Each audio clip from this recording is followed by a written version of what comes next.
Has the elegant charm of cruise dining truly disappeared? Hello, dear. Something strange has been happening in cruise dining rooms lately. Passengers are noticing it, crew members are noticing it, and if you've cruised more than once, you might have noticed it too. Dinner etiquette on cruise ships is slowly disappearing. People showing up in flip-flops on formal night, phones on the table during dinner, guests walking out halfway through service, buffet-style behavior in full-service restaurants. And it's creating a lot of debate among cruisers. Some passengers say cruising has simply become more relaxed and casual. Others think something important is being lost. The tradition, the atmosphere, the sense that dinner on a cruise ship was once a special event. In 2002-06, with ships sailing fuller than ever and cruise lines trying to appeal to a wider audience, dining culture has changed dramatically. So the real question is cruise dinner etiquette actually disappearing, or are the rules simply evolving with modern travel? In this video, we're going to break down what's changed, why passengers are noticing it more than ever, and whether traditional cruise dining etiquette still has a place on ships today. Because depending on who you ask, this shift is either refreshing or incredibly frustrating. Passengers would go back to their cabins in the late afternoon, get ready for the evening, and head down to the main dining room at a scheduled time. The tables were set, the waitstaff knew your name. Dinner unfolded slowly over multiple courses: appetizer, soup, or salad, main course, dessert, sometimes coffee afterward. It could easily last an hour and a half, sometimes longer, and most people treated it like a nightly tradition. There were dress codes too. On many cruise lines, men wore collared shirts or jackets.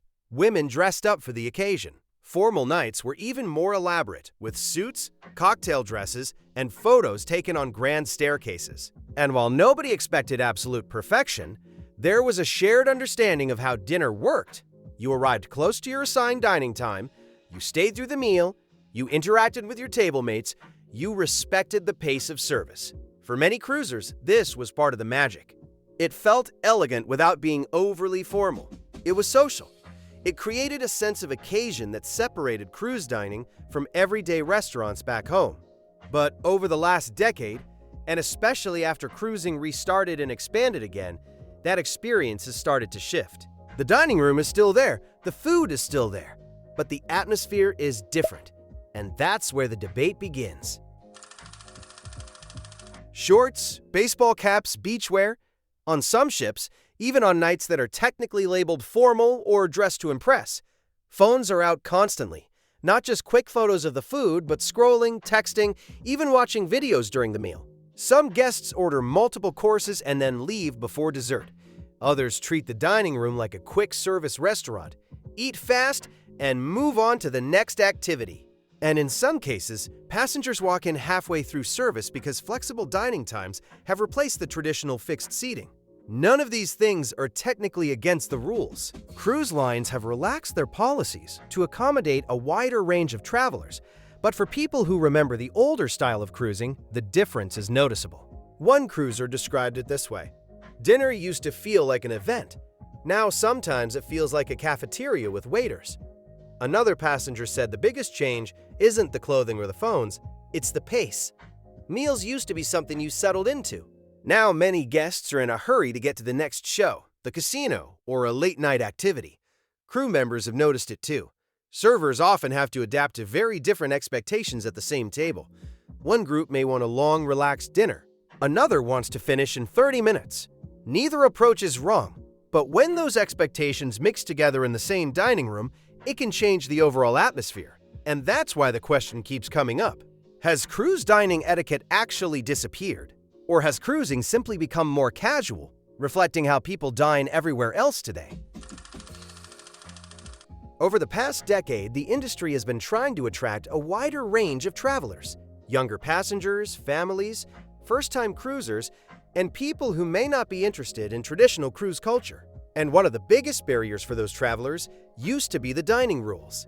Fixed dinner times, formal dress codes, assigned seating with strangers. For some people, that sounded fun.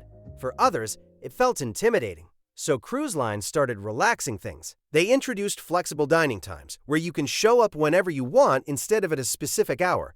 They reduced the number of formal nights. Some lines even changed the wording completely, replacing formal night with phrases like dress your best or evening chic. At the same time, ships added more dining options outside the main dining room, specialty restaurants, casual bistros, outdoor grills, food halls, late-night snack venues. Suddenly, dinner wasn't one big shared event anymore. It became a collection of choices. And when you give people more choices, traditions naturally start to loosen. Instead of everyone dressing up and going to the same place at the same time, passengers spread out across the ship. Some still enjoy the classic dining room experience. Others grab a quick burger by the pool and head to a show. Neither approach is wrong, but it does change the feeling of the dining room itself. And that's why longtime cruisers sometimes feel like something has been lost. The structure that once defined cruise dinners isn't as strong as it used to be. One of the biggest issues passengers mention is dress expectations. Many people still enjoy dressing up for dinner, especially on longer cruises. But when someone arrives in beachwear or flip-flops on what's supposed to be a formal night, it can feel like the atmosphere changes. Another common complaint is phones at the table. Taking photos of the food is nothing new, but scrolling through social media or watching videos during dinner is something many cruisers say breaks the social aspect of the meal, especially when tables are shared with other passengers. Then there's timing and pacing. Some guests want the traditional cruise dining experience, multiple courses, conversation, and a relaxed pace. Others want to eat quickly and leave for the next activity. Neither approach is wrong individually, but when they happen at the same table, it can create awkward moments for both passengers and crew. Another issue crew members quietly mention is mid-meal departures. Guests sometimes order appetizers and main courses, then leave halfway through service to catch a show or event. From a passenger perspective, that might feel efficient, but from the server's perspective, it disrupts the rhythm of the dining room. Again, none of this means people are behaving badly on purpose. Most of the time, it simply reflects how dining habits have changed everywhere, not just on cruise ships. Restaurants at home are more casual now. People multitask during meals. Schedules are more flexible. Cruise ships are simply reflecting those changes.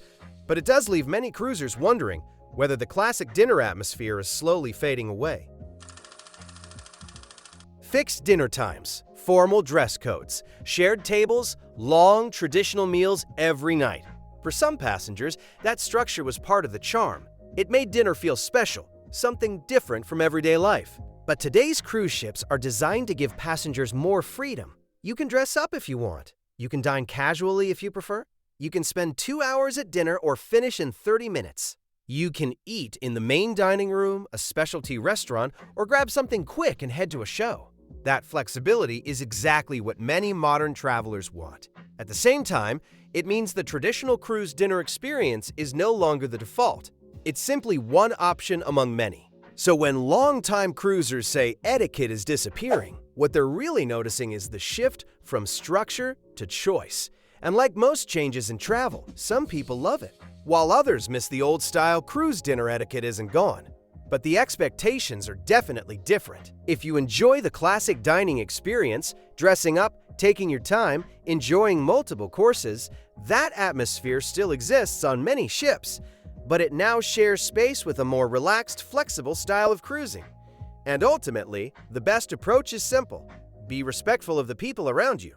Respect the crew and the service they're providing. And enjoy dinner in the way that makes your cruise feel special. Because whether dinner lasts 30 minutes or 2 hours, it's still one of the best parts of being at sea. If you found this interesting, the next video looks at something else passengers are debating in 22.6, whether cruise buffets are actually getting worse. And the answer might surprise you. What do you think about it? Comment and subscribe for more videos about cruises. See you!